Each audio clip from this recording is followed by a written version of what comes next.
Hello, everybody. Nice to see you all here. Yes, I want to talk a little bit about rewiring creativity. Now, I'm Nick. I'm the Chief Creative Officer at RGA. For those of you who don't know, we've just won back our independence. After 40 years of being run through holdcos, we're now independent, and everything has changed for us. Things are very, very different. We're moving much faster, much more efficiently. We're certainly busier than we've ever been. There's a lot of change, and in this change, we've taken a moment to start rewiring the way that we work, the way we get things done.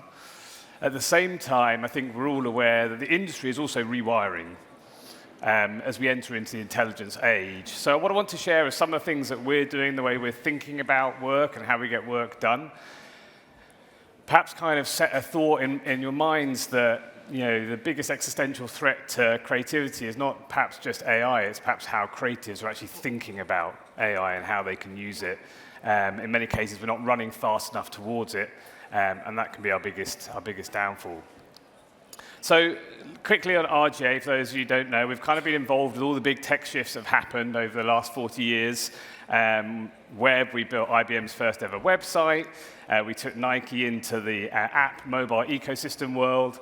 Verizon, Samsung into their first explorations in social. And here we are right now running fast towards this new kind of AI world that we don't fully understand. We don't fully know what it's going to be. And actually, if you think about these kind of phases that we've been on, and many of you have been on too, none of us could have predicted the impact of the next phase. So when we were in digital, we really didn't understand that we would have mobile and apps. We didn't realize when mobile apps came out that they would result in things like TikTok. And here we are wondering what's going to happen as a result of AI. We don't know. We don't know. But we know with all of these that consumer expectation has fundamentally shifted at every single point. And as people involved in marketing and advertising, it's our job to anticipate changes in consumer expectation and work out creatively how we can show up well, how we can be useful, how we can get our brands into people's lives in the most powerful ways. So I would argue the intelligent era is here. Some people debate it. These stats tell a story. 1,000-something% increase in traffic to retail sites from LLMs. That's people going, instead of to Google search, going straight to ChatGPT, going straight to Gemini. 40 million people use ChatGPT every week. I'm sure most of you probably used it this week, or if not today. And this number on the end, I think, is the most interesting. And this is about consumers and their levels of trust. 47% of consumers believe that AI will make, or does make, better recommendations than friends and family. And that's a really interesting thought, isn't it? If you think about all those Christmas presents you get that you then send back because your friends don't really get, your parents or your friends, your family don't really get you, they think AI makes better recommendations. That's a real shift in trust, in the way that we interface with the internet. This is Perplexity, the research LLM that I'm sure some of you have used. Perplexity's got a very interesting feature that's just appeared in the last couple of months, as well as the deep research. So I can put in, I want a pair of Nike shoes, and I want to tell me if they're going to be right for me. Great, I'll get unbiased information, I'll get all the reviews, brought together in one neat summary. The interesting thing here is they're now letting you buy straight from Perplexity. So think about that for a second. I'm not buying through social, I'm not going to a D2C site, I'm buying straight from Perplexity. That's a big shift in user journey. It's a big change in how people are experiencing the internet. Next up, this is Operator by ChatGPT. It's in a kind of a small sample launch in America right now. This is the agent then buying the product for you. So the clicks you're seeing here are your agent sent out to go and buy you, I think it's dog food, without you ever touching the site. So think of this, like I'll make an analogy. The internet's about to come like Argos. Right, so Argos, you walk up to the counter, you give your slip, you talk to your agent, they go off into the abyss, the back, the corridor, and they find your item. You never go there. Right now, the internet is a bad user experience. We wander around the internet, getting scrolls and trying to find things. It's all going to change. We're going to go through the agent. We won't experience the internet in the same way. So when you think about the size of the shift, you have to start appreciating that the intelligent era and the tools that come with it, AI, are more than just creative tools. So many of us have used them for comping something up in Mid-Journey or doing a summarization of a document. But actually, there's something much bigger and much more transformational going on here. When we use these tools in interesting ways, they can be a collaborator, The LLMs themselves are a medium for us to work in. They're also a mirror. Now, I don't know if anyone here has tried to put their work back into an LLM, into ChatGPT or Gemini, and ask it to critique your work or help you improve it, improve a script, improve a layout. There's this amazing reverse learning that you can gain using these tools in very different ways. Efficiency has dominated the conversation, and we're trying to ignore that conversation. It's important, but it belittles the creative opportunity, and I ask everyone not to think about just efficiency, but to think about this complete shift in how we experience the internet. And we've said to all of our people, our 700, we're now calling early adopters at RGA, to have no fear around what's happening here and the change. Creativity will still be incredibly important. We will still need to make distinctive and differentiated brands. We just have new tools to do that now, and new ways to do it. And we can go from idea to execution much, much more seamlessly. And to that aspect, you can think really that creativity is possibly needed more than ever, actually. So if you think about this kind of agent-based world where I don't go and wander around the internet, brands fundamentally need to find ways of being distinctive, of being differentiated in this new world. To do that, we know time has told us in the years that we've been in the creative world that we need to find ways of standing out and being different. That takes human insight. That takes tangential thinking. These are things that still AI cannot do, will not be able to do for some very, very long amount of time. Some might say never, but creativity still becomes very, very important if we're going to help our brands stand out and really be different. Taste is everything. Taste is perhaps becoming more important. When you can create so much, your levels of taste become hugely important. So you still have to study, learn, experience the world, and bring your taste to the outputs you're getting from the machines. So you can still bring that to whatever you create. Taste is so, so important. And we're in the business of creating solutions. And again, you can input a lot of things into AI, into LLMs, but you're not necessarily getting solutions back. You're just getting answers to the questions that you put in, and the questions that you come up with are the important thing. And the questions require, again, to think tangentially, to think differently, to try and unlock with human insight. So this is a great quote by Alvin Toffler. He was a futurist. He said this some 50 years ago, talking about transformation in general. The illiterate of the 21st century will not be those who cannot read and write, but those who cannot learn, unlearn, and relearn. And if you've been in a creative department or a creative industry for some time, you see this happening time and time again, that those around you who fail to revisit, relearn the skills that they've got, to walk away from things and learn new processes, they become archived, they become irrelevant, they don't progress with the rest of us. So it's so important as creative people we embrace, no matter what point we are in our careers, whether at the start, the middle, or the end, this ability to learn, unlearn, embrace new ways of thinking.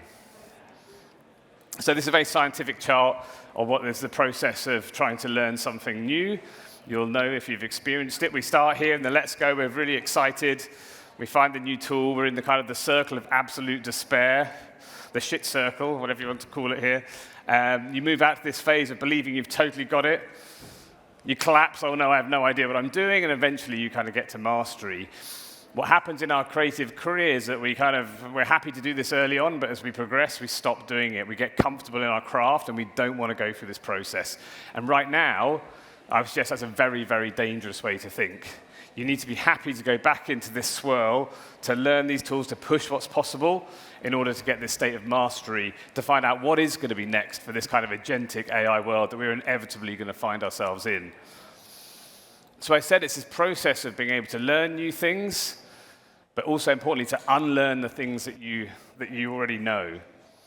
So in the process of making a film, if you're making a film through text to video, the process is completely different to a bit of traditional filmmaking. You have to be willing to throw away some of those things that you knew before to embrace something new. So learning and unlearning becomes very, very important. So within all this, what we've found is the things that we're making day to day now at RJ have fundamentally changed. We're making very, very different types of projects. We're getting engaged by clients in very, very, very different types of ways. So, we're still doing campaigns. I'm sure many people are still, of course, doing campaigns. But now we have this concept of the smart story engine. So this is an autonomous engine that can deliver a story within a kind of a human framework. We've created a story system, and then we're using a sequence of agents to come together to autonomously deliver that story at scale. It's an amazing sport to a campaign. And I just want to share an example of one of these we did recently. This is for Tadar. Tadar is AB InBev's delivery app in South America. This was for the Mexican market, and the challenge they had was with abandoned carts. So people put their drinks, their beers, their chips, whatever into their cart, and they don't check out, and we've lost the sale. And there's thousands of them every day. So within the campaign idea that they have, could we create this generative story engine in order to start talking to each of those individuals?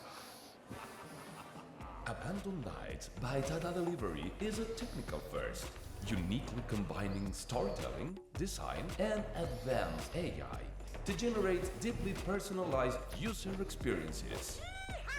We combined 3 AI technologies: language generation, image generation, and speech generation into one AI agent to create predictions. We developed a hybrid system, an intelligent storytelling machine, part creative studio, part AI agent. It constructs custom narratives based on user data, card items, and behavior, guiding each experience toward engagement and conversion.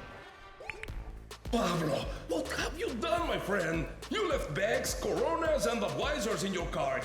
If only you had checked them out. Oh, the night you could have had. I know, because I predicted it.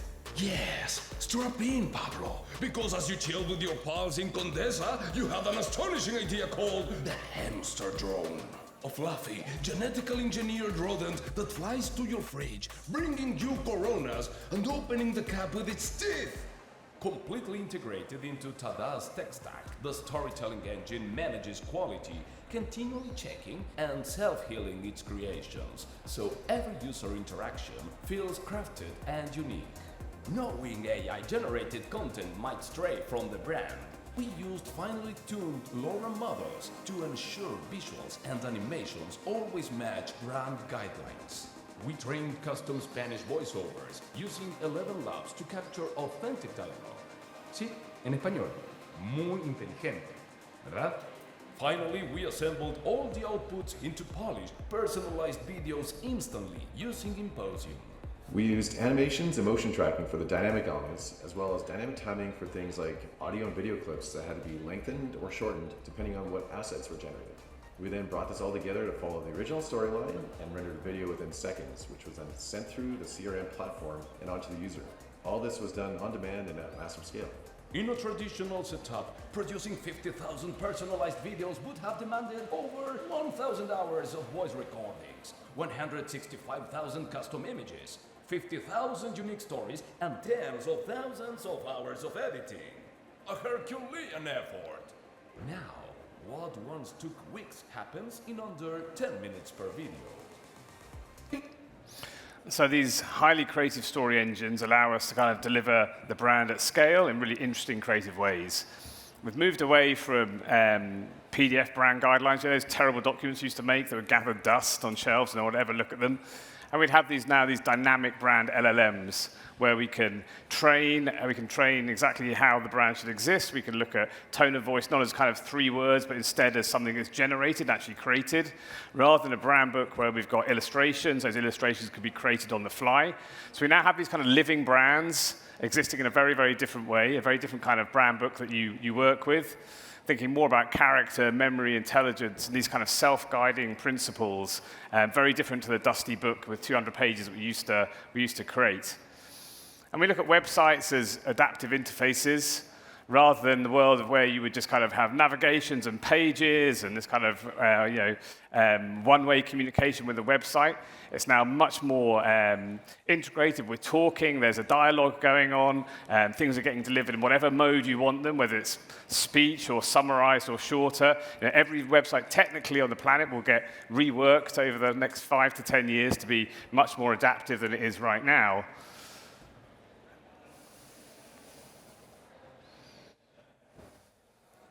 You saved. And this is interesting. Look at this clip of Carlos. See how compact his swing is? That's how he's able to meet the ball out front and generate the power he does. Next time you're out there, focus on shortening your swing. Let's be honest, you're not going to hit winners like Carlos, but you'll notice a difference. So these are one-to-one coaching that you can now do, again, coming through someone you respect. A very, very different experience of the internet. And there's this idea of user-generated content. So we recently did the full redesign of the Android brand, the famous droid we made dimensionalized in 3D, and allowed everyone to prompt their own droid from simply a picture. So again, bringing them much closer to the brand, having a piece of the brand themselves. And of course, how we make is also changing. We used to think just about the briefs. Now we're thinking very much about what are people prompting, looking into people's prompt tracks and finding out what conversations are they having, what new insights can we learn from that.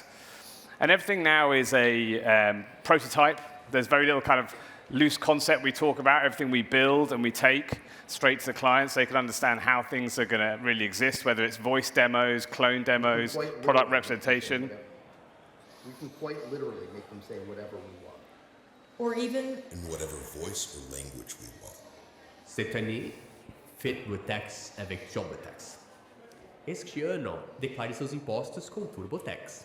Este año hará tus impuestos con TurboTax. The possibilities are endless. So that was a demo for TurboTax, just showing them how they can create multi-voice across the world very quickly. Of course, rather than talking about it, we just demo it and create it. And most of our presentations start to look like this. They're all prototypes rather than scripts or images or traditional decks. We're just going straight to the making because we can code so quickly, we can create so quickly. So it's a very different kind of creative relationship we're having with our clients. And for those art directors and writers are thinking much more about training.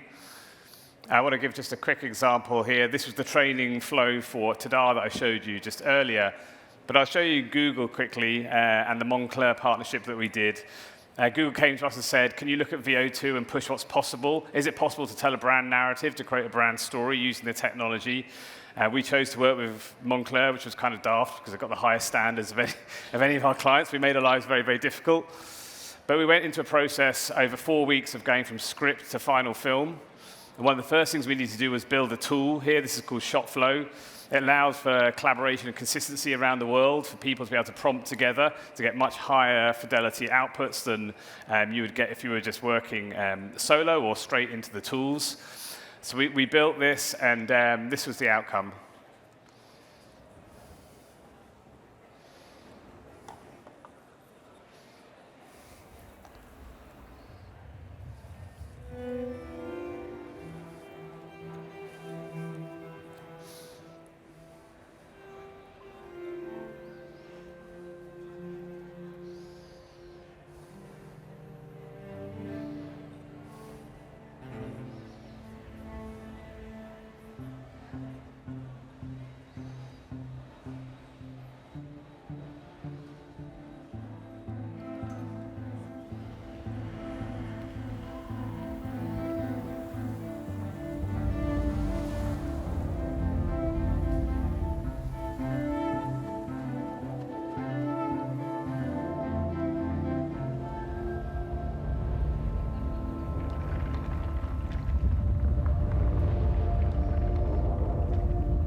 So created in 4 weeks, 99.9% made in AI. The only thing that isn't AI is some badge replacement for the Moncler badge on the side. But it shows you that there's a rich world of creativity. It is not filmically perfect, but it was completely impossible 3 months ago. And you think about that, it's also completely out of date now because of the VO3 launch that happened 2 weeks ago. So just the pace of change is, again, something we should be running towards as creatives and getting excited about what we can do. Just to let you know, we spent half a day trying to get the guy to undo the zipper. Completely impossible. Very, very, very frustrating. Yeah, we're building blueprints more than doing one-offs. This is an LLM search engine optimizer to allow people to show up correctly or front of search in LLMs. This is a video collaborator I just showed you, and the autonomous storyteller that we showed for Tadar. So it's a productization of what we do, but like a deep amount of creativity in all of that. So what we make is changing. How we make it is changing fundamentally. I know I have very little time, so I'll just wrap up very quickly and say, as creatives, stop thinking about the world where we just make things and think about making things that make things is a kind of the new future to us and working in collaboration with these tools. And if we do that, I think there's a really, really bright future for creativity for all of us. Thank you.